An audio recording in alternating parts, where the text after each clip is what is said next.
আমার ভাই জানেরা, কবরে যেতে হবে মাথায় রাখে। যে কবরে চিন্তা করেছিলেন আম্মাজান খাদিজাতুল কুবরা, যিনাকে আল্লাহ পাক দুনিয়ার রানী করেছেন, জান্নাতেরও রানী করেছেন। কিয়ামতের দিনে যখন আল্লাহ পাক আমার নবীকে জান্নাতে সিংহাসন দেবেন, সবচাইতে সম্মান উচ্চ মাকাম দান করবেন, রাসূলুল্লাহকে যখন বসার জন্য সিংহাসন দেওয়া হবে, আল্লাহ নবীর পাশে বসার জন্য সিংহাসন দেওয়া হবে কার? আম্মাজান খাদিজাতুল কুবরা। সবাই জানি, যেহেতু উনি বড় বিবি, আমাদের বড় আম্মাজান। যে খাদিজাকে আল্লাহ এত সম্মান দিয়েছেন, সেই খাদিজাও ইন্তেকালের আগে কবরে চিন্তা করেছিলেন। কি করে চিন্তা করেননি? তাহলে আমাদের কি হবে? আল্লাহ নবী বসে আছেন, মা খাদিজাতুল কুবরা বসে আছে, স্বামী আর স্ত্রী কোনো এক বিষয়ে আলোচনা হচ্ছে।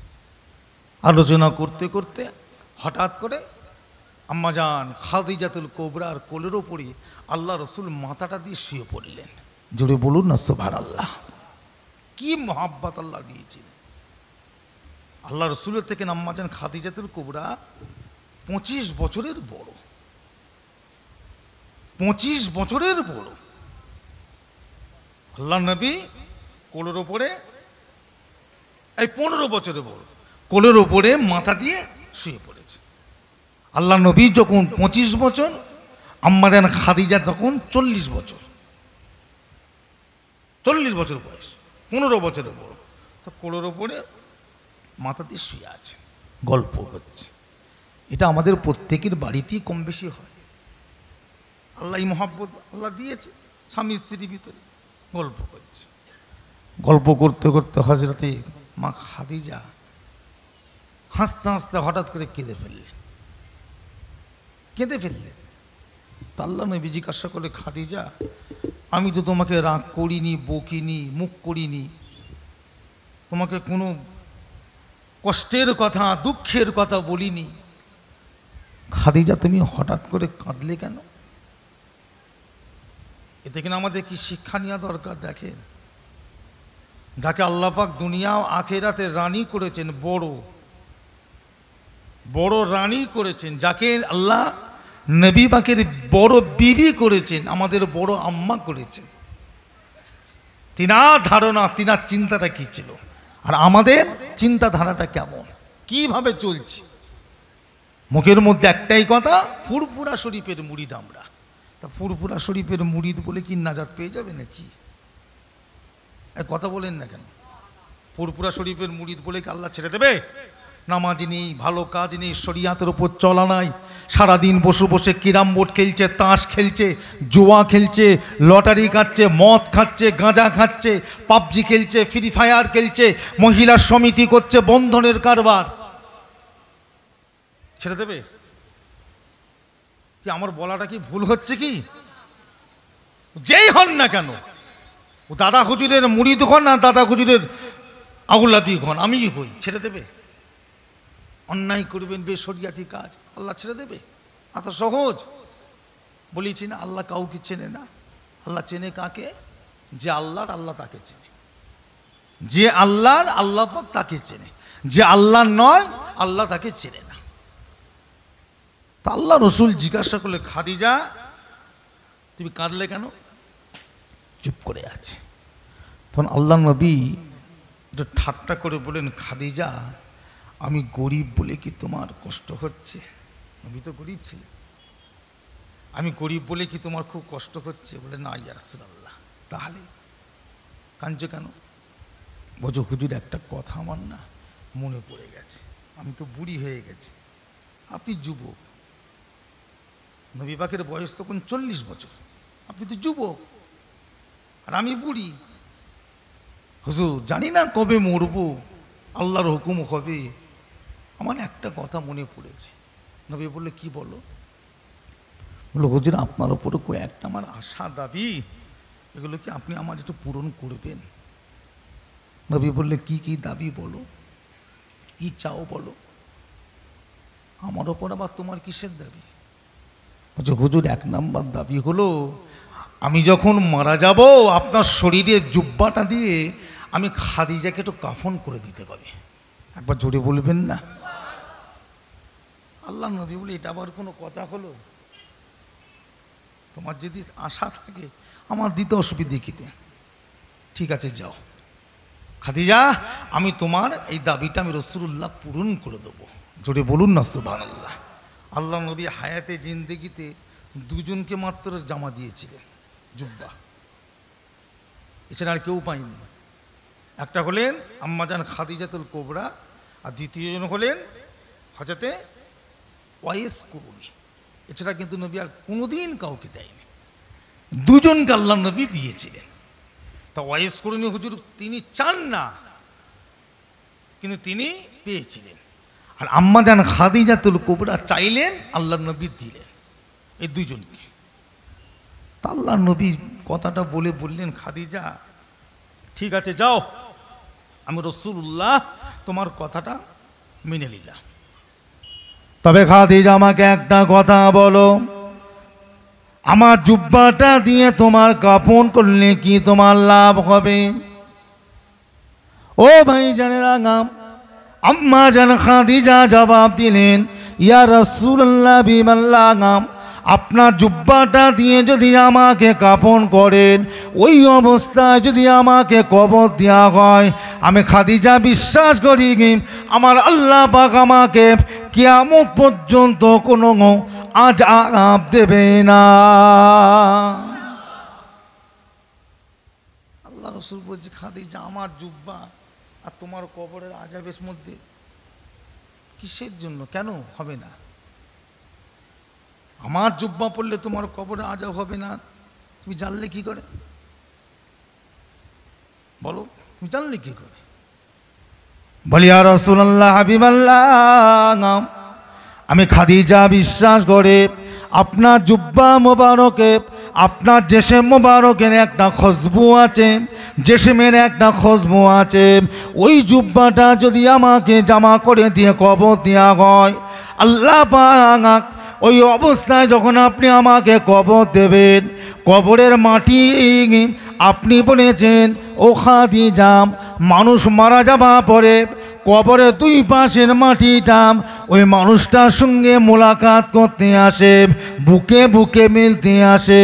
ইয়া রাসূলুল্লাহ বিমাল্লাহ, আপনি বলেছেন খাদিজা, কবরের মাটি দুটো এত জোরে বান্দাকে টিপে ধরবে, বান্দার শরীরটা, বান্দার হাড় হাড্ডি গোস্ত ধুলোর মতো বালুর মতো হয়ে যাবে, আবার কবরের মাটিটা সরে চলে যাবে।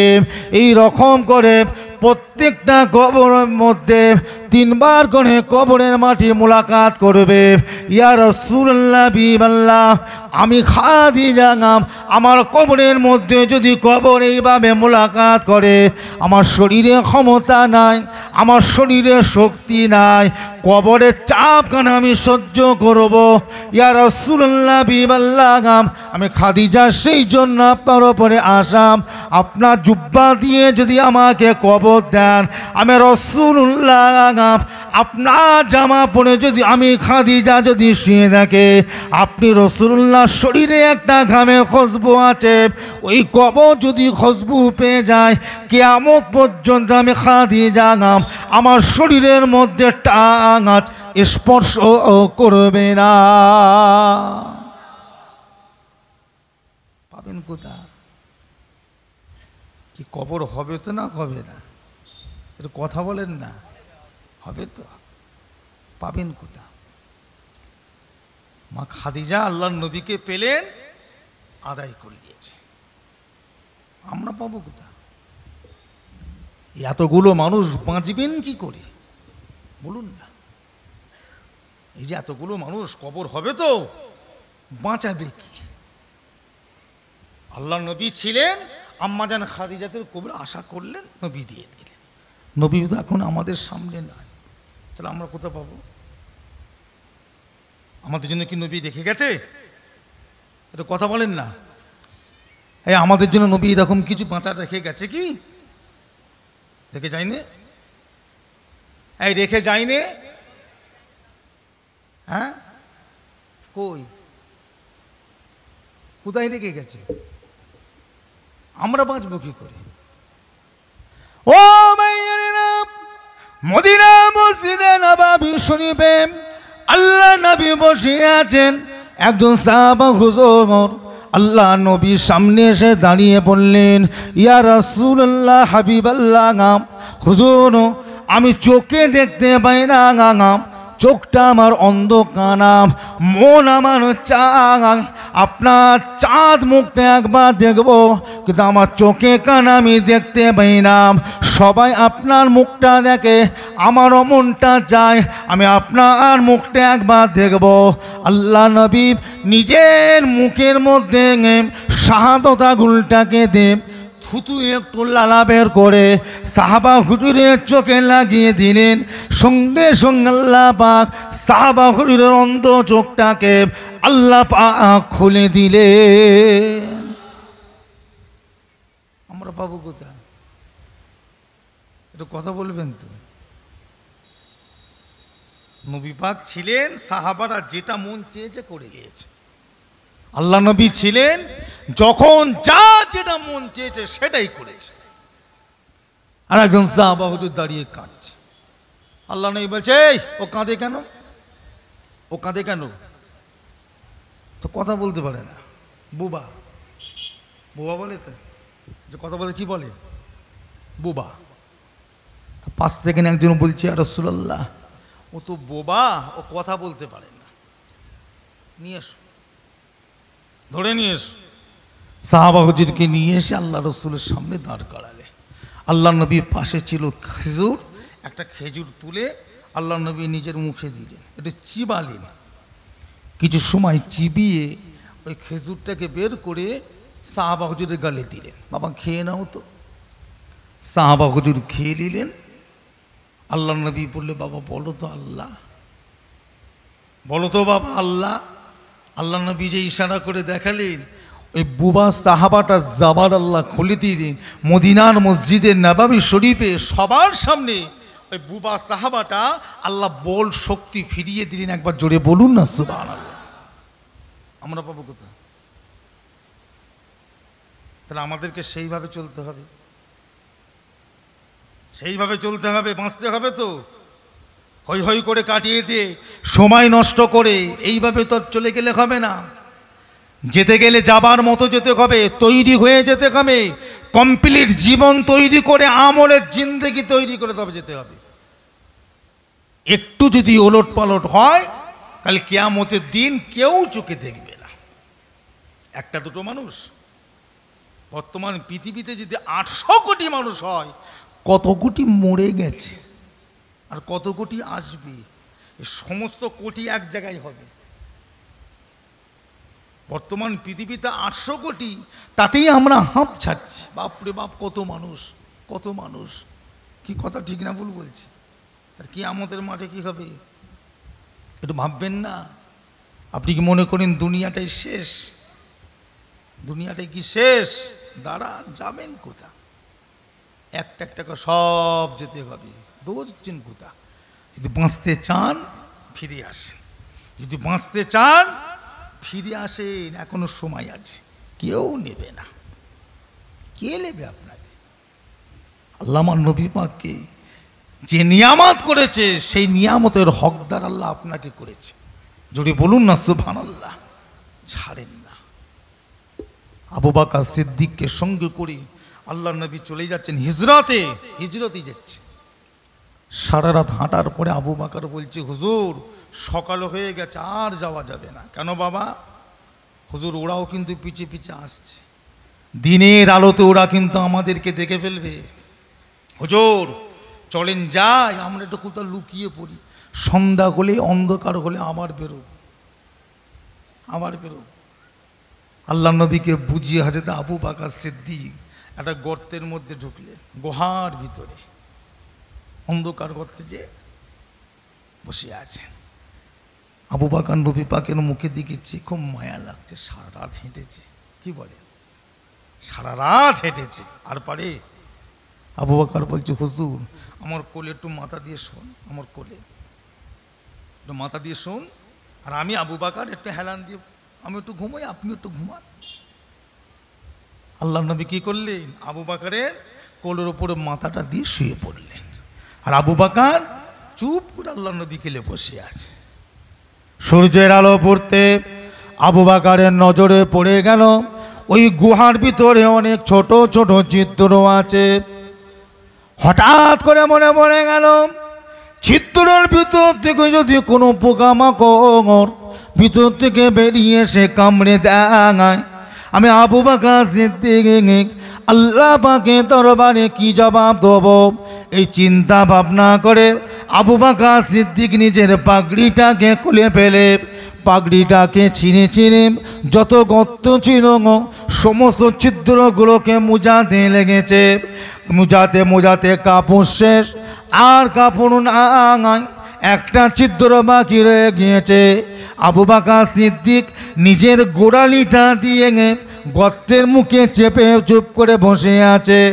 গর্তের ভিতরে ছিল একটা বিষাক্ত সাপ। সাপখানা বেরোতে না পেরে আবু বকরের পায়ে কামড়ে দিয়েছে। এত জ্বালা যন্ত্রণা, শরীরটা সবুজ হয়ে যাচ্ছে। আর সহ্য করতে না পেরে হযরত আবু বকর সিদ্দিক যন্ত্রণাতে কষ্টতে কেঁদে ফেললেন। চোখ দিয়ে টপ টপ করে পানি, কোনো রকমে পানিটা গড়িয়ে আমার আপনার নবীর নূরের চাঁদ মুখের ওপরে যখনই পড়েছে, আল্লাহ নবীর ঘুমটা ভেঙে গেল। দেখছে আবু বকর বসে বসে কাঁদে। নবী আমার জিজ্ঞাসা করলেন, বাবা আবু বকর কি হয়েছে বলো? ইয়া রাসূলুল্লাহ বিবাল্লাহ, হুজুর আমার কিছুই হয় না, বলতে চাইলাম। আল্লাহ নবী বলে, আবু বকর ছেলে মেয়ের কথা, বিবির কথা, সংসারের কথা কি মনে পড়ে গিয়েছে? ইয়া রাসূলুল্লাহ বিবাল্লাহ, আমি আবু বকর সেজন্য কাঁদি না। কি হয়েছে, কেন কাঁদো? ইয়া রাসূলুল্লাহ বিবাল্লাহ, গর্ত মুজাতে মুজাতে হঠাৎ করে কাপড়টা শেষ হয়ে গেল, একটা ছিদ্র বাকি ছিল। আমি আমার গোড়ালিটা দিয়ে টিপে বসেছিলাম, গর্তিতে একটা সাপ আমার পায়ে কামড়ে দিয়েছে। ইয়া রাসূলুল্লাহ বিবাল্লাহ, ওই সাপের বিষেতে তামা শরীরটা জ্বলে গেল, পুড়ে গেল। সহ্য করতে না পেরে আমি কাঁদছে। আল্লাহ নবী বললেন, ও বাবা আবু বকর, কোন জায়গাতে কামড়েছে আমাকে একবার দেখাও। আবু বকর যখনই দেখালেন, আল্লাহ নবী শাহাদত আঙুলটাকে নিয়ে একটুখানি থুতু লালা বের করে ওই জায়গাটায় লাগিয়ে দিলেন। হযরত আবু বকর বলেন, লাগাবার সঙ্গে সঙ্গে আমার আল্লাহ পাক আমার শরীরে সমস্ত জ্বালা পোড়া টাঙাম ঠান্ডা করে দিয়েছিলেন। আমরা পাবো কোথা? কথা বলবেন তো? নবী পাক ছিলেন, আল্লাহ পাক সব দিক দিয়ে সাহাবাই কিরামদেরকে আল্লাহ হেফাজত করেছে। কি কথা ঠিক না ভুল বলছি? কি আপনাদের অসুবিধা হচ্ছে নাকি? এই ঘুম পাচ্ছে নাকি আপনাদের? আর তাকবীর দেন তো, নারায়ে তাকবীর, নারায়ে তাকবীর। ঝিমিয়ে বসে আছেন কেন? গরম হচ্ছে? আর কমিটি ভাইদেরও বলি, এত টাকা খরচা করেছে, দু চারটে বড় বড় ফ্যান লাগালে মানুষ শান্তি পেত। সে রাস্তা থেকে 1 কিলোমিটার লাইট দিয়েছে, আর গোটা চারেক কিনে যদি স্ট্যান্ড ফ্যান দিত, মানুষগুলোর জানে শান্তিতে বসতো। কি বলে? গরমটা তো কম নয়, গুমশুনি গরম, গুমশুনি গরম, মেঘলা আকাশ। তো আমার ভাইয়েরা বাবা যেরা, যাক সময় তো শেষের দিকে, আর কত গুণ আর হবে। যে কথা বলছিলাম, তাহলে আবু বকরের শরীর কি হলো? সব জ্বালা যন্ত্রণা ঠান্ডা ভালো হয়ে গেছে। এখন কথা হলো, আমরা পাবো কোথা? আমাদের জন্য বাঁচার জন্য, নাজাতের জন্য নবী কিছু রেখে গেছে কি? এই যুবক ভাইরা তো কথা বলো না, আছে? কোথায় পাবো? খুঁজতে হবে তো, খুঁজতে হবে তো, হই হই করে ঘুরলে হবে? ও মাইয়ানেরা, আল্লাহ নবী দিল দুনিয়া বাদশাহ। 1 তারিখে আল্লাহ পাকে কাবা শরীফটাকে তওয়াফ করলেন। তওয়াফ করার পরে কাবা শরীফের পাশে একটা কুয়া আছে, যে কুয়াটার নাম হলো আবে জমজমের কুয়া।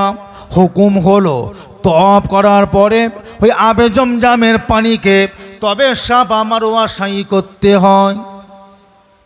এই হাজী সাহেবদের জিজ্ঞাসা করুন, আল্লাহ নবী খেয়েছেন কাবা শরীফ তওয়াফ করে, যাবার পথে সব ড্রামে পানি রাখা আছে, এখন যে দেখতে পাবেন ড্রামে রাখা আছে, সব গিলাস আছে, পানি খেয়ে তবে সাফা মারোয়া গিয়ে সাই করতে হয়। বেশি দূর নয়, কাবা শরীফ থেকে খুব জোর যদি দূর হয় 200-250 ফুট, 200-250 ফুট দূরে হলো সাফা মারোয়া। ওখানে গিয়ে 7 বার আপনাকে কি করতে হবে? সাই করতে হবে। আল্লাহ নবী কাবা শরীফ তওয়াফ করে পাশে জমজমের পানি, একজনকে বললো বাবা একটু পানি তোলো তো। সাহাবা হুজুর পানি তুলে পাত্রটা নিয়ে আল্লাহ নবীকে দিলেন। আল্লাহ নবী পাত্রটাকে নিয়ে কাবা শরীফের দিকে মুখ করে দাঁড়িয়ে দাঁড়িয়ে 3 বার খেলেন। একবার জোরে বলবেন না? এই দিন থেকে ওই আবে জমজমের পানিটা দাঁড়িয়ে খাওয়া আল্লাহ পাক উম্মতে মুহাম্মাদীদের জন্য হালাল করে দিয়েছে। কিন্তু অন্য পানি আপনি দাঁড়িয়ে খেতে পারবেন না। যত পানি আছে, যত খাবার আছে, আপনাকে কিন্তু বসে খেতে হবে। শরীয়তে নিষেধ, দাঁড়িয়ে খাওয়া যাবে না। আর আবে জমজমের পানি যখন খাবেন কাবা শরীফের দিকে মুখ করে আপনাকে দাঁড়িয়ে খেতে হবে। নবী খেয়েছে, আল্লাহ নবী খেয়েছে। আল্লাহ নবী 3 বার পানিটা খেয়ে পাত্রে তারও কিছু পানি আছে, সাহাবা হুজুরকে দিলে বললো বাবা যাও এই পানিটাকে নিয়ে গিয়ে ওই আবে জমজমের যে কুয়া, ওই কুয়ায় তো আবার ঢেলে দাও। আচ্ছা আপনারা জগ থেকে পানি গিলাসে ঢালেন, খান, গিলাসে পানি বেঁচে গেলে কি জগে আবার ঢেলে দেন? এই কথা বলবেন তো? ওরে কেউ দেখলে আর খাবে কি? কেন খাবে না? বেশ এঁটো পানি, ঝুটো পানি, এঁটো পানি, ঝুটো পানি। তা আল্লাহ নবী বললে বাবা যাও এই পানিটাকে নিয়ে গিয়ে ওই কুয়াতে ঢেলে দাও। সাহাবা হুজুর নবীর হুকুম কি করবে, পানিটাকে নিয়ে কুয়ায় ঢেলে দিয়ে পাশে দাঁড়িয়ে আছে। মনের মধ্যে হচ্ছে আল্লাহ, আল্লাহ নবী পানিটা খেলেন, এঁটো করে দিলেন, ঝুঁটা করে দিলেন, আবার পানিটাকে কুয়ায় ফেললেন, নিশ্চয়ই কোনো কারণ আছে। সেটা কি কারণটা কি? সাহাবা হুজুর জিজ্ঞাসা করে ইয়া রাসূলুল্লাহ, হুজুর একটা কথা আমি জানতে চাই, ওই কুয়ার মধ্যে আপনার এঁটো ঝুঁটো পানিটা কেন ফেললেন? আল্লাহ নবী ওই সময় মুচকি হেসে জবাব দিলেন, ও বাবা সাহাবা শুনে রেখে দাও, জেনে রেখে দাও, আমি নবী দুনিয়া থেকে চলে যাব। আমি চলে যাবার পর কোটি কোটি আমার উম্মাতের আসবে, আমি রাসূলুল্লাহকে পাবে না, আমি নবীকে তারা দেখতে পাবে না। তাদেরকে বলে দেবে ওই আবে জমজমের পানিটা যে খাবে সে যেন মনে করে আমি রাসূলুল্লাহ নিয়ে ঝুটো পানি খাচ্ছি। জোরে বলো ও ভাই জানেরা, সেই দিন থেকে হাজী সাহেবদের মনে একটা কথা ঢুকে গেল।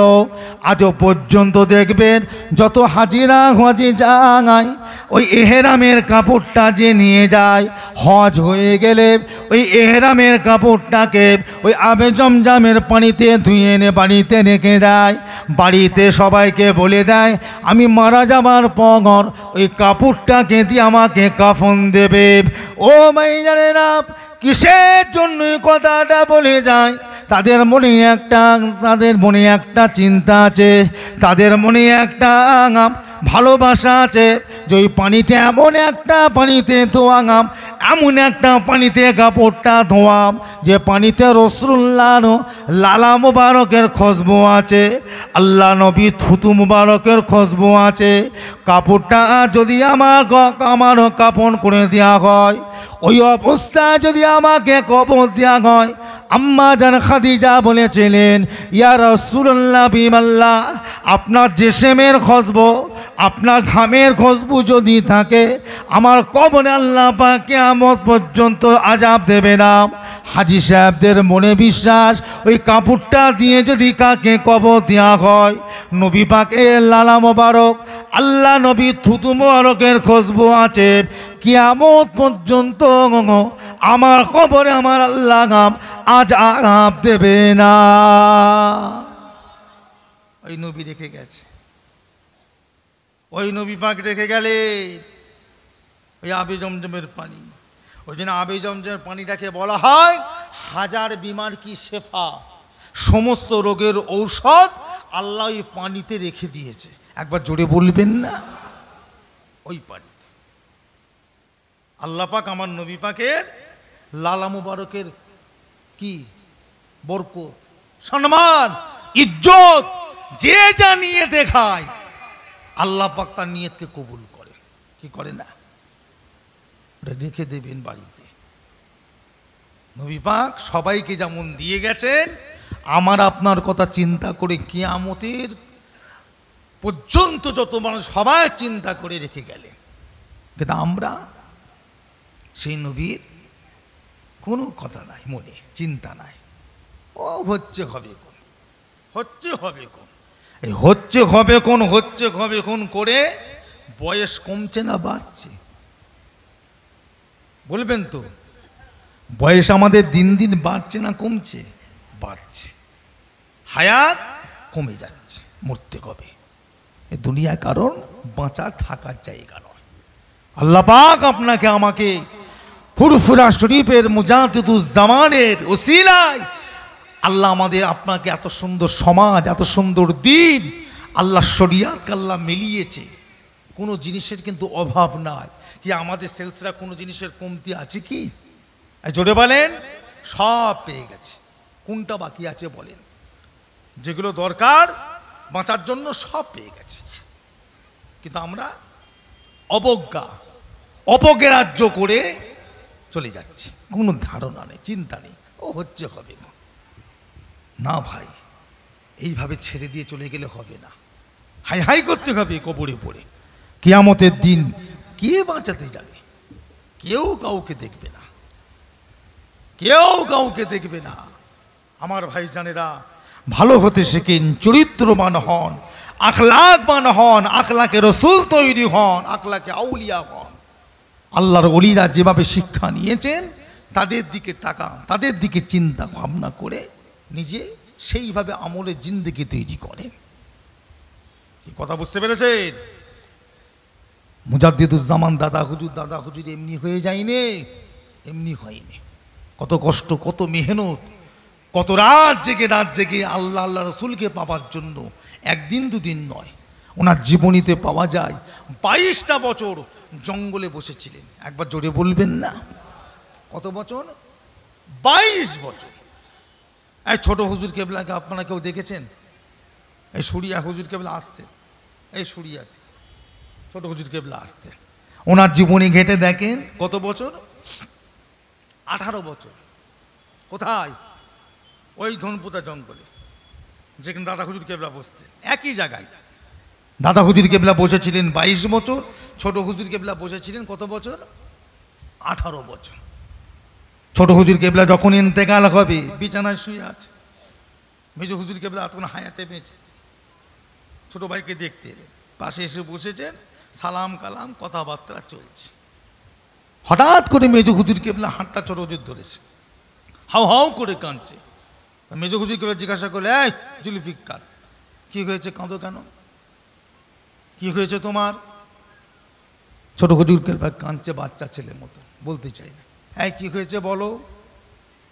ওই ছোট হুজুর কেবলা বললে, মেজ ভাই আপনি আমার জন্য দোয়া করেন, আল্লাহ পাক যদি আমার এই অবস্থাতে মওত দেয়, আপনি আমার জন্য দোয়া করেন, আমি জুলফিকার আল্লাহ পাক যেন ঈমান আমালের সঙ্গে খাতেমা বিল খায়রে নসিব করেন। জোরে বলুন।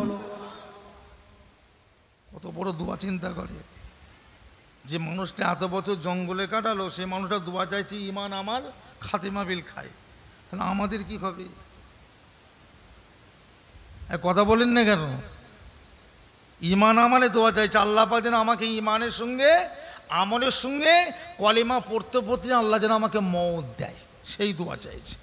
আর আমরা চিন্তা করি যে মরতে হবে, বাবা মরবো, কিভাবে মরবো? আপনি কি মনে করছেন দুনিয়াটা শেষ? কথা বলেন না। দুনিয়ার পরে কবর আছে, কবরে গেলে কি মনে করছে পড়ে থাকবো নাকি? পড়ে থাকবেন? এত সহজ নয়। আল্লাহ নবী বলছে যখন তোমরা কোনো কবরবাসীর পাশ দিয়ে যাবে তোমরা সালাম দেবে। শরিয়াতে হুকুম আছে না নাই? কথা বলেন। কবরবাসীকে সালাম দেওয়া হুকুম আছে না নাই? তা সালামটা কেন দেন? বেঁচে আছে বলেই তো, না মরে গেছে? মরে গেলে আর সালামে জবাব দেবে? আল্লাহ নবী বলছেন না, তোমার সালাম দেবে, প্রত্যেকটা কবরবাসী কবরে শুয়ে শুয়ে সালামের জবাব দেবে। একবার জোরে বলবেন না? সালাম দেবে। তাহলে সব কবরে বেঁচে আছে, মনে নাকি? খুব সাবধানে চলে, খুব বুঝে সুঝে চলে। বারবার করে আপনাদের বলছে আখিরি জামানা, শেষ জামানা। ইমান বাঁচাতে পারবেন না। পদে পদে পদে পদে শয়তান আপনাকে আটকাবে, পদে পদে। খারাপ হবেন নাকি? খারাপ করে ছাড়বে, খারাপ করে ছাড়বে। কত তওবা পড়বেন, তওবা পড়ে পড়ে, তওবা পড়ে পড়ে মুখ দিয়ে লালালি কেটে যাবে। যেই তওবা ছাড়বেন আবার গুনাহ করাবে, আবার গুনাহ করাবে। বেশি বেশি খালি তওবা করেন। শয়তানকে জব্দ করতে গেলে কি করতে হবে?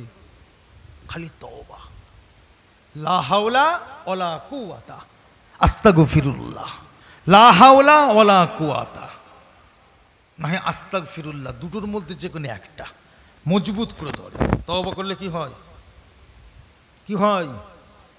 নবী পাক বলে যে বান্দা বেশি তওবা করবে, বান্দা জীবনে যদি দুনিয়া জমিন থেকে আসমান পর্যন্ত গুনাহ হয়ে যায়, বান্দা জীবনে যদি দুনিয়া চাইতে বড় গুনাহ হয়ে যায়, বান্দা যদি তওবা করে, ওই তওবা আমার আল্লাহ পাক দয়া করে মায়া করে ওই তওবার ওসিলায় জীবনের সমস্ত গুনাহগুলোকে আমার আল্লাহ পাক মাফ করে দেয়। শুধু তাই নয়, যে বান্দা বেশি বেশি তওবা করবে ওই বান্দাকে আল্লাহ পাক একটা দুটো নয় 70টারও বেশি রোগ থেকে নাজাত দিয়ে দেবে। 70টার বেশি রোগ। তওবা করলে দুটো কাজ হবে, গুনাহ থেকেও বাঁচবেন আর রোগ থেকে মুক্তি পাবেন, শান্তি পাবেন। ভালো হতে শেখেন। আপনার আমার থেকে অনেকে বয়সে সিনিয়র, বয়স্ক আছেন, চাচাজি আছে, বাপজানেরা আছেন, যারা আমার দাদুজানদের রস শুনেছেন, আমার বড় বড় চাচা যান আব্বাজানদের রস শুনেছেন। আপনাদেরকে আর কি শিক্ষা দেবে? আমি আর কি শিক্ষা দেবো? সে জ্ঞান আমার আছে। যে সমস্ত আলেমদের, যে সমস্ত হুজুরদের আপনারা আওয়াজ শুনেছেন, সে শিক্ষা সেভাবে আমরা বলতে পারবো। তবে এইটুকুনও বলতে পারি ভাই, শুধু শুনে ভুললে হবে না, সেই মতো চলতে হবে, আমলটাও করতে হবে, নামাজটা পড়তে হবে। নামাজের ধার ধারে না হই হই করে খালি ঘুরছে, আর কিছু বললে দাঁড়া না রে বাবা, বয়সটা একটু হোক, পড়বো। কবে পড়বেন? বয়স আর কবে হবে? মরণের কোনো সময় আছে নাকি? হুকুম হলেই তো চলে যেতে হবে। পরে পড়বো, পরে পড়বো, পরে পড়বো, পরে পড়বো, কবে পড়বেন? ও পড়া শেষ হবে না, ও আর পড়া হবে না, কবরে চলে যেতে হবে। নামাজটা পড়েন ভাই, কিছু করেন আর নাই করেন, নামাজটা পড়েন। কারণ একমাত্র আল্লাহর সঙ্গে বান্দার নিকটস্থ করতে পারে, একমাত্র আল্লাহর সঙ্গে বান্দার বন্ধুত্ব করতে পারে, সেটা হলো নামাজ। একবার জোরে বলুন না সুবহানাল্লাহ। নামাজ ছাড়া কোনোদিন আল্লাহকে আপনি কাছে পাবেন না, একমাত্র নামাজই পারে। নবী বলে দিয়েছে, তোমরা যখন নামাজ পড়ো সিজদায় যাবে, তোমরা মনে করো না তোমাদের সিজদাটা জমিনে পড়েছে, তোমাদের সিজদাটা কোনো নামাজ পাটিতে পড়েছে, তোমাদের সিজদাটা পাথরে পড়েছে, তোমাদের সিজদাটা মাটিতে পড়েছে। না, আল্লাহ নবী বলছে তোমরা যখন সিজদায় যাবে তোমরা মনে করবে তোমাদের সিজদাটা আমার আল্লাহ পাকের কুদরতের কদমের ওপরে পড়েছে। একবার জোরে বলবেন না? এই নিয়েতে, এই মনে করে তোমরা নামাজ পড়ো, জানবে তোমার আল্লাহর পায়ের ওপরে, কদমের ওপরে, কুদরতের ওপরে তোমরা পা দিয়েছ, কপাল দিয়েছ। দেখবে আল্লাহকে তোমরা অতি সহজে কাছে পেয়ে যাবে। সে ধান্দা আমাদের আছে? নামাজ পড়ার কথা বললে পালায়, খালি উপমা দেয়।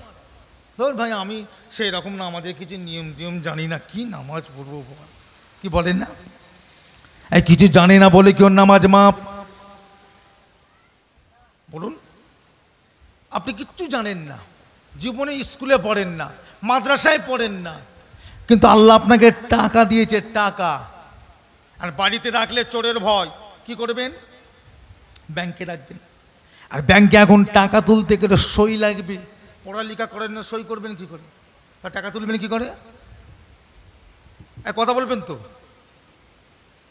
সই করতে জানেন না, অশিক্ষিত মানুষ, মূর্খ মানুষ, তাহলে টাকা তুলবেন কি করে?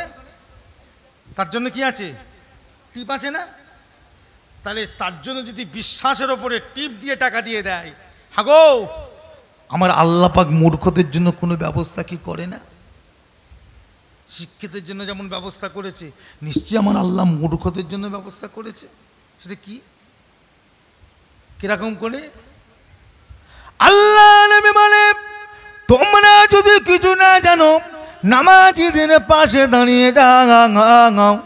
কেমন করে নামাজ পড়ে দাঁড়িয়ে দাঁড়িয়ে দেখো, কেমন করে নিয়ত করে, কিভাবে রুকু করে, সিজদা করে, বৈঠক করে, ঠিক ওই সময়গুলো তোমরা লক্ষ্য করে ঠিক ওই রকমভাবে তোমরা নামাজে দাঁড়িয়ে যাও। তোমরা যদি কিছু না জানো, আল্লাহ একবার বলে নিয়ত বেঁধে তোমরা সূরা ফাতিহা জানো না, কোরআন পাকের কোনো সূরা জানো না, ওই জায়গাটায় মনে মনে কয়েকবার সুবহানাল্লাহ সুবহানাল্লাহ সুবহানাল্লাহ সুবহানাল্লাহ পড়ে নাও। রুকুতে চলে যাও, রুকুতে যদি তাসবিহ না জানো, কয়েকবার সুবহানাল্লাহ সুবহানাল্লাহ সুবহানাল্লাহ পড়ো। সিজদায় চলে যাও, কয়েকবার সুবহানাল্লাহ সুবহানাল্লাহ সুবহানাল্লাহ পড়ো। এইভাবে 2 রাকাত 4 রাকাত নামাজের পরে বৈঠকে বসতে হয়। বৈঠকে বসে আত্মাহিয়াত দরুদ শরীফ পড়তে হয়। সেটা যদি তোমাদের জানা না থাকে, ওই জায়গাটায় বসে বসে সুবহানাল্লাহ সুবহানাল্লাহ সুবহানাল্লাহ সুবহানাল্লাহ পড়ে ঠিক ওই সময় মতো তোমরা সুবহানাল্লাহ পড়ে সালামটাকে ফিরিয়ে নাও। আল্লাহ নবী বলে, মূর্খ শিক্ষিত বান্দার জন্য আমার আল্লাহ পাক এই নামাজটাকে কবুল করে নেবে। পড়তে হবে, জানি না বলে ঘুরবো, ছেড়ে পালাবো, ওসব চলবে না। যা জানো তাই পড়ো, কিছু না পারলেও সিজদাও করো, অতি আমার আল্লাহ খুশি। ব্যাস, আমার আল্লাহ পাক কি চাই? আমার আল্লাহ পাক সিজদা চাই। আমার আল্লাহ পাক কি চাই? আমার আল্লাহ পাক বান্দার কি চাই? সিজদা। আমি যে তোর খালেক, আমি যে তোর মালিক, আমি যে তোর আল্লাহ, এটা তোরা প্রমাণ কর, এইটাই তোরা স্বীকার কর। আমার ভাইয়েরা, আমার সরিয়া গ্রামের আমাদের যুবকেরা, সরিয়া গ্রামের আমার তরুণেরা, মুজাদ্দিদুজ্জামানের মুরিদের নাতি পোতা আলা ওলাদগণেরা, আমি নুরুল্লাহ সিদ্দিকী তাই আপনাদের কাছে এসেছি। আল্লাহ পাক এই সরিয়া গ্রামে বহুদিন পরে আমি এলাম, আশেপাশে এসেছি, সরিয়াতে এসেছি অনেকবার, কিন্তু তবুও বহুদিন পরে আজকে এলাম। ভাই, একটাই কথা আপনাদের কানে, একটাই কথা আপনাদের মনে স্মরণ রেখে যেতে চাই, কেউ কাউকে বাঁচাতে পারবে না, কেউ কাউকে বাঁচাতে পারবে না। মুজাদ্দিদুজ্জামানের যে আদর্শ, তিনার যে নীতি, তিনার যে রেখে যাওয়া ওসিয়াত নসিয়াত মজবুত করে ধরে, ওই মেনে ওইভাবে চলতে শিখুন, চলে, আল্লাহ পাক আপনাকে বাঁচাবে। সকলে বলুন ইনশাআল্লাহ। বাঁচার চেষ্টা করেন ভাই। হই হই হই হই করছেন, কার পাল্লাই পড়ে দৌড়চ্ছেন? থামেন। জানেন না মওত আপনার যে কোনো মুহূর্তে হবে, কবরে যেতে হবে, কে বাঁচাবে? যতই দাদা হুজুর করো, সরিয়ার মানুষ, তোমার দাদা হুজুর তোমার কবরে আসবে না। কি আসবে নাকি? এই দাদা হুজুর কবরে আসবে, তাহলে কে বাঁচাবে? দাদা হুজুর কেবলা বাঁচাবার পথ দেখিয়ে দিয়ে চলে গেছে। বাবা, 2টো পথ, একটা হলো শয়তানের পথ, একটা আল্লাহ রসুলের পথ। বাবা, আল্লাহ রসুলকে যদি পেতে চাও, এই সমস্তগুলো মেনে আমল করে যাও। বাবা, আল্লাহ তোমাদেরকে বাঁচাবে। এইটাই ছিল দাদা হুজুরের ওসিয়াত, এটাই ছিল দাদা হুজুরের নসিয়াত, এটাই ছিল দাদা হুজুরের মূল বক্তব্য। একবার জোরে বলবেন না? সেইভাবে চলে, কেউ বাঁচাতে আসবে না। ভালো হয়ে যান, চরিত্রবান হয়ে যান, আখলাকবান হয়ে যান, আখলাকের রসুল তৈরি কর, নামাজি তৈরি কর। আজকে আমার আপনার নবী শুধুমাত্র আপনার আমার মুখের দিকে চেয়ে এত মার খেলেন, এত কষ্ট করলেন, এত চোখের পানি ফেললেন। সাহাবায়ে কিরামদের কেলে যুদ্ধের মাঠে গেলেন, যুদ্ধের মাঠে গিয়ে তারা নিজেদের বিবি বাচ্চার কথা খেয়াল করলেন না, নিজের সংসারের কথা খেয়াল করলেন না, নিজেদের জীবনগুলোকে রাসূলুল্লাহর কদমের কাছে উৎসর্গ করে দিয়ে আল্লাহর দ্বীনকে প্রতিষ্ঠিত করার জন্য তারা দুনিয়া থেকে বিদায় নিয়ে চলে গেলেন। জীবনও কোনোদিন উহু করলেন না, আহা করলেন না। একটার পর একটা আঘাত পড়েছে, সেসব আঘাতের কথা চিন্তা না করে তরোয়াল নিয়ে আরো সামনের দিকে এগিয়ে গিয়ে আল্লাহ দ্বীনকে প্রতিষ্ঠিত করার জন্য তারা মোকাবেলা লড়াই একভাবে করে গেছেন। একবার জোরে বলুন না সুবহানাল্লাহ। বদরের মাঠে গিয়েছিলাম, বদরের মাঠ কি কঠিন জায়গা। হাজী সাহেবদের জিজ্ঞাসা করে দেখে কি কঠিন জায়গা, ফাঁকা মাঠ, একটা গাছও নাই যে একটু কোনো জায়গায় গিয়ে একটু এই গরমে রোদের তাপে একটু ছায়ায় গিয়ে বসি, কিচ্ছু নয়, ফাঁকা। 313 জনকে নিয়ে আল্লাহ নবী সেই মাঠে রমজান শরীফের 17ই রমজান আল্লাহ নবী বদর প্রান্তে আল্লাহ দ্বীনকে প্রতিষ্ঠিত করার জন্য গিয়ে হাজির হয়েছিলেন। একবার জোরে বলবেন না? হ্যাঁ, জোরে বলা যাবে না? কতজন বললাম? 313 জনকে নিয়ে। আর ওই দিকে আল্লাহ নবীর চাচা, একই বাড়ি, একই বংশ, একই গোত্র, একই বিলাদ, এক কথা ঠিক না ভুল? আবু জেহেল নবীও কুরাইশ বংশের, আর আবু জেহেলও কুরাইশ বংশের। নবীও হাশিমি গোত্র, আর আবু জেহেলও ছিল হাশিমি গোত্র। নবীও যে বংশের, যে খুনের, যে বিলাদের, আবু জেহেল সেই বিলাদের। কিন্তু একজনের চিন্তা ছিল আল্লাহ দ্বীনকে প্রতিষ্ঠিত করতে হবে, শরিয়াতকে প্রতিষ্ঠিত করতে হবে। আবার একই বাড়ির ছেলে চিন্তা ছিল আল্লাহ দ্বীনকে কি ধ্বংস করতে হবে। চলে গেলেন। 313 জনকে নিয়ে নবী বাড়ি আছেন। রমজান শরীফ মাস, 313 জনই রোজা রেখে আছে। আর আরবের গরম মানে কি আমাদের মতো 35-40-এর ভিতরে নয়, ওইখানকারের গরমের ডিগ্রি এত এত হাই, এনি টাইম 45, 50, 55 পর্যন্ত উঠে যায়। 55 পর্যন্ত গরম উঠে যায়। এত কঠিন গরম, তার উপরে পানি নাই, পাহাড় বালু এলাকা, একটা গাছও নাই। আল্লাহ নবী 313 জন কিলে দাঁড়িয়ে আছে। আমার নবী পাকের মনের ভিতরে একটা ভয় এসে গেল, আল্লাহ ওরা এত, আমার এই কম, এই 313 জনকে নিয়ে যদি দাঁড়াই, আল্লাহ ওরা তো আমাদেরকে মারবে, আমরা যদি না পারি তো ইসলাম কি আজকেই শেষ হয়ে যাবে? এখানেই কি আল্লাহ ইসলাম আজকে শেষ? আগামীকাল থেকে কি আর কলেমা বলার মতো, আল্লাহ বলার মতো আর কাউকে পাওয়া যাবে না? এই চিন্তা করতে করতে নবী পাক সেজদায় পড়ে গিয়েছিলেন। একবার জোরে বলবেন না? যে জায়গায় সেজদায় পড়েছিলেন ওই জায়গাটায় আল্লাহ পাক যদি কোনোদিন যাওয়ায় আপনারা যাবেন ইনশাল্লাহ, বর্তমান সেখানে একটা মসজিদ করে দেওয়া হয়েছে। ওই জায়গাটায়, ওই মসজিদে গিয়ে 2 রাকাত শুকরিয়ার নামাজ আদায় করতে হয়।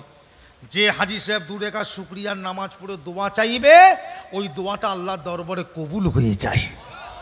ওই জায়গাটায়, ওখান থেকে খুব জোর যদি হয় 200 মিটার দূরে, 200-250 ফুট দূরে একটা কুয়া আছে। কুয়া, যেই কুয়াতে ওই আবু জেহেলকে মেরে ফেলে দেওয়া হয়েছিল, কুয়াতে, ওর পাশেই কুয়া। সে কুয়ার চিহ্ন দেখুন নাই, ইট মেরে পাথর মেরে জুতো মেরে কুয়া উঁচু হয়ে গেছে ওই জায়গাটাই। তো ওই জায়গাটা আল্লাহ নবী সেজদায় পড়ে খুব কাঁদলেন, খুব কেঁদেছিলেন। এটাই ছিল ইসলামের প্রথম যুদ্ধ। কি জিনিস কেউ জানে না, কেমন করে করতে হয়। আপনাকে যদি হাতে তরোয়াল দিয়ে দেওয়া হয়, আর একজন হাতে দিয়ে দেওয়া হয়, এক কথা বলেন, লড়াই করতে পারবো? এলো পাদারি মারবে, মারবে না? এলো পাদারি কে কোন দিকে চালাবে তার কোনো ঠিক নাই, কিন্তু তা তো করলে হবে না। কেন আবু জেহেলের দল ছিল ট্রেনিং প্রাপ্ত, প্রত্যেকটা সৈন্য ট্রেনিং প্রাপ্ত সৈন্য তারা। আর সাহাবাই কিরামেরা শুধু নবীর পাকের মুখের দিকে চেয়ে আল্লাহ দিনকে বাঁচানোর জন্য যে যেমন পেরেছে ওই অবস্থায় এসে হাজির হয়ে গেছে। একবার জোরে বলবেন না? কোনো ট্রেনিং নেই। প্রথম জিহাদ 17 রমজান, মনে রাখবেন। যুদ্ধটার নাম ছিল কি? বদর। বদর। আল্লাহ নবী খুব কাঁদছেন, খুব কাঁদছেন। হাদিস পাকে এসেছে আল্লাহ রসুলের নাকে এবং মুখে এবং চোখে 3 জায়গাতে বালু ঢুকে গিয়েছিল। বালু ধুলোই পড়ে যদি আপনি কাঁদেন, মুখে বালু ঢুকে যাবে না?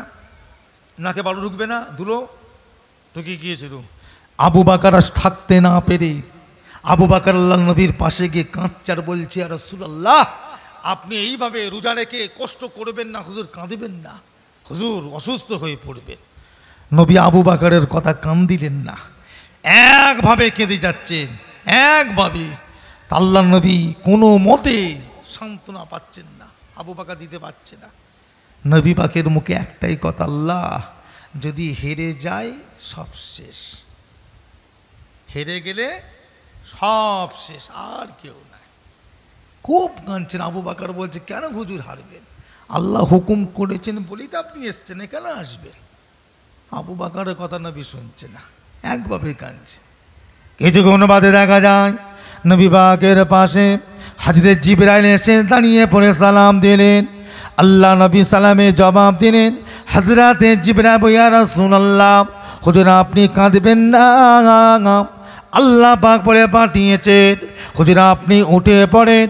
এই বদর যুদ্ধের মাঠে আল্লাহ পাক স্বয়ং আপনার সঙ্গে আমার আল্লাহ পাক তিনিও হাজির থাকবে। একবার জোরে হবে। আল্লাহ বলছে আমিও হাজির, আপনি ওঠেন, আমি আছি তো, আমি দাঁড়াবো, আমি থাকবো আপনার সঙ্গে। লড়াই শুরু, লড়াই শুরু, কঠিন লড়াই চলছে। লড়াই মানে কি? ও মেয়েরা, অল্প সময়ের ভিতরে আমার আপনার নবীকে আল্লাহ পাক যুদ্ধতে জয়ী করে দিলেন। নবী পাক জিতে গেলেন। সাহাবায়ে কেরামেরা সবাই খুশিতে তাকবীর দিচ্ছেন। আল্লাহ নবী বলে, বাবা যে সমস্ত আমার সাহাবারা শহীদ হয়ে গিয়েছে একটা একটা করে লাশগুলোকে আমার সামনে নিয়ে এসো। সাহাবা হুজুরদের লাশগুলো তুলে তুলে তুলে তুলে 14টা লাশ আল্লাহ নবীর সামনে এনে দাঁড় রাখে দেওয়া হলো।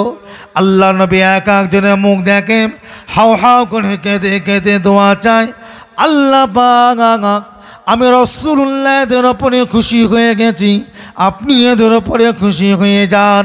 এরকম একজন মুখ দেখতে দেখতে নবী চলে যাচ্ছেন।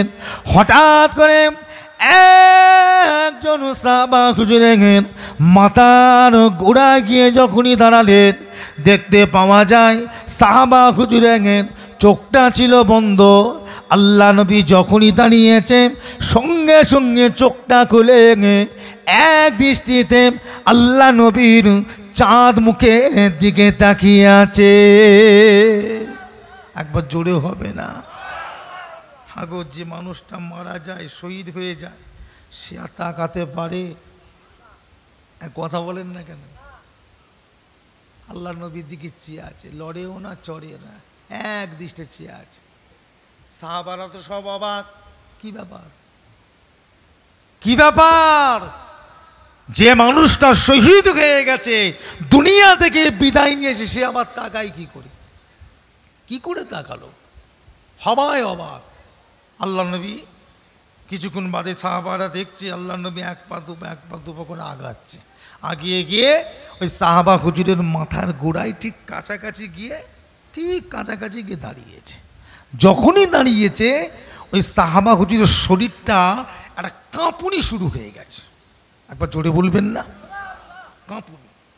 কাঁপতে কাঁপতে শরীরটা কাঁপতে কাঁপতে বালুতে ঠেলতে ঠেলতে রাসূলুল্লাহর কদমের ওপরে সাহাবা হুজুরের মাথাটা এসে কি উঠে পড়েছে।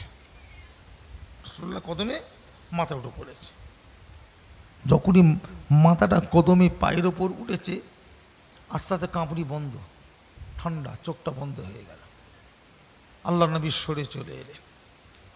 সাহাবারা প্রশ্ন করি, ইয়া রাসূলুল্লাহ কি হলো ব্যাপারটা, এত কিছু হয়ে গেল, কি হলো হুজুর একটু বলবেন না? আল্লাহ নবী ঝরঝর করে কাঁদছে। আল্লাহকে দোয়া, আল্লাহ আমার সাহাবার ওপর আপনি খুশি হয়ে যান, জোরে বলুন না সুবহানাল্লাহ। খুব কাঁদছে। সাহাবারা জিজ্ঞাসা করে, হুজুর কি হলো ব্যাপারটা একটু বলেন।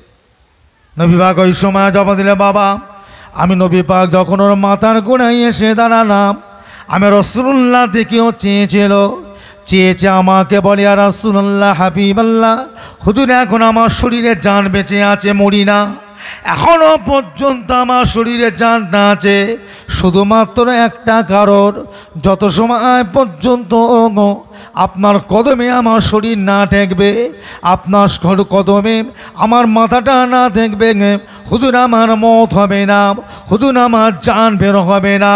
কেননা আর যেদিন আমি আপনার নূরের হাতটা ধরে কলেমা পড়ে মুসলমান হয়েছিলাম, ওই দিনকে মনে মনে আল্লাহ পাকের দরবারে দোয়া আছে, আল্লাহ পাক আমার যখন মরণ হবে, আমার মরণটা আমার নবীর কদমের ওপরে যেন হয়। এই দোয়াটা আল্লাহ পাকের দরবারে কবুল হয়ে গিয়েছে।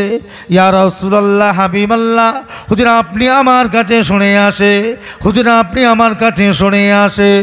আমি নবী পাক যখন ওর পায়ে মাথার গোড়ায় শুনে গেলাম, সাহাবা হুজুরের মাথাটা যখন আমার কদমে ঠেকেছে, আল্লাহ পাক আমাকে দেখাতে লাগে, আমি রাসূলুল্লাহ দেখতে পাই সাহাবা হুজুরের ওপরে আল্লাহ পাকের হুকুম হয়ে গেল, ও রুহুটাকে মালিকুল মউত সে নিয়ে চলে গেল। জোরে বলো। কিভাবে তারা জীবন দিয়েছে, আর আপনি কি করছেন? তাস, ক্যারাম বোর্ড, জুয়া, মদ চলবে তো? কথা বলেন না কেন? কেউ বাঁচাবে তো? তার ওপর কি করছে? লটারি।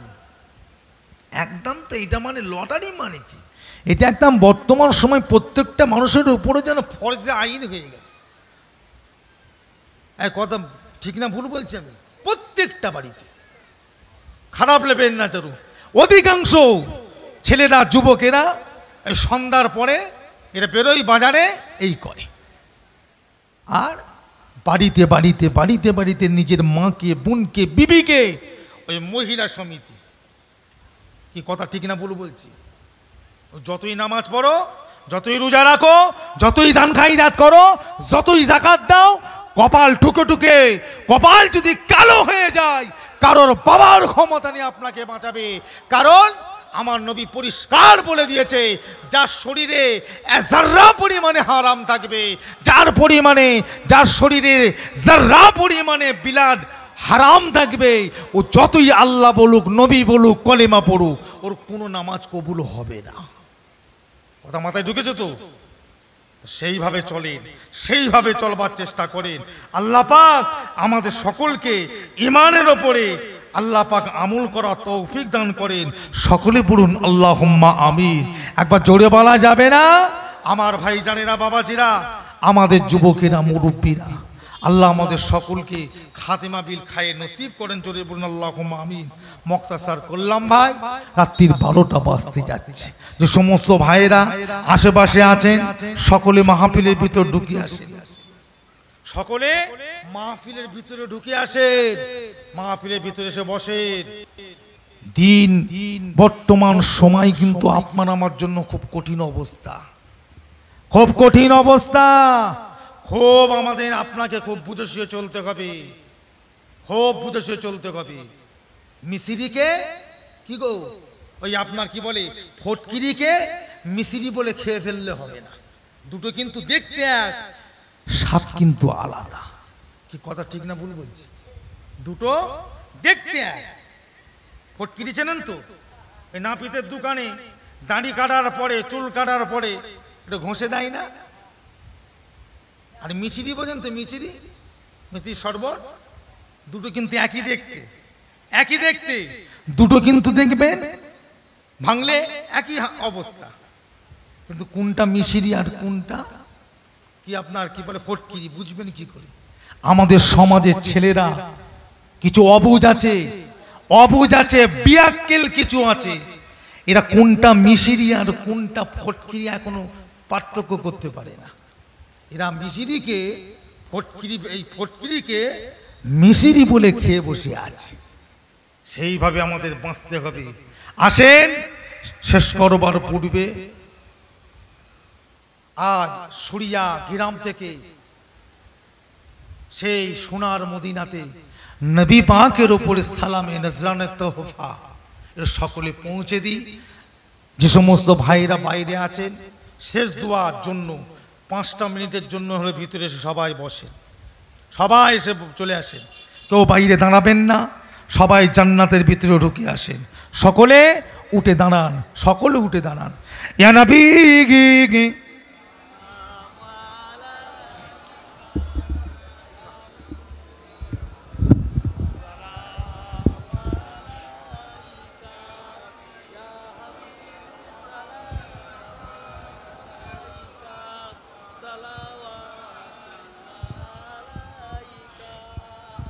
তালাল বাদর আলাইনা মিন সানিয়াতিন বিদাই ওয়াজাবা শুকুরু আলাইনা মাদাম লিল্লাহ হেদাই ইয়া নবী ইয়া রাসূল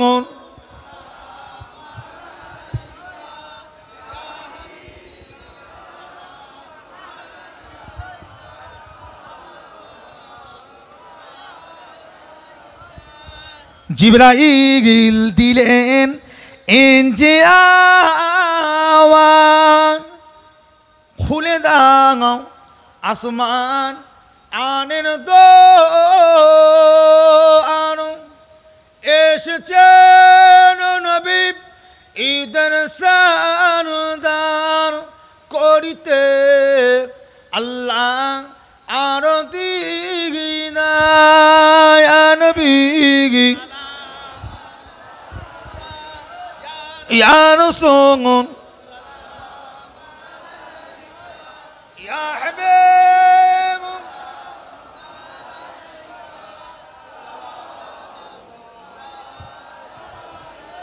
নবীজি রাব্বা আবদুল্লাহ, নবীজি আম্মা আমেনা, নবীজির দুদুমা হালিমা, নবীজির রওজা সোনার মদিনা ইয়া নবী ইয়া রাসূল ইয়া হাবিব।